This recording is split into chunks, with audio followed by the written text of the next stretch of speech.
Delfín atrapado en las obras del puerto.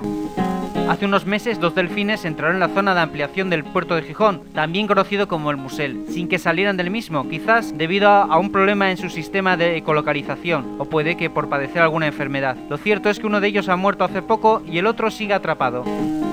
Los ecologistas denuncian que la autoridad portuaria de Gijón ha negado el permiso para entrar a rescatarlo, y además desde la Consejería de Medio Ambiente afirman que no pueden hacer nada sin dicho permiso.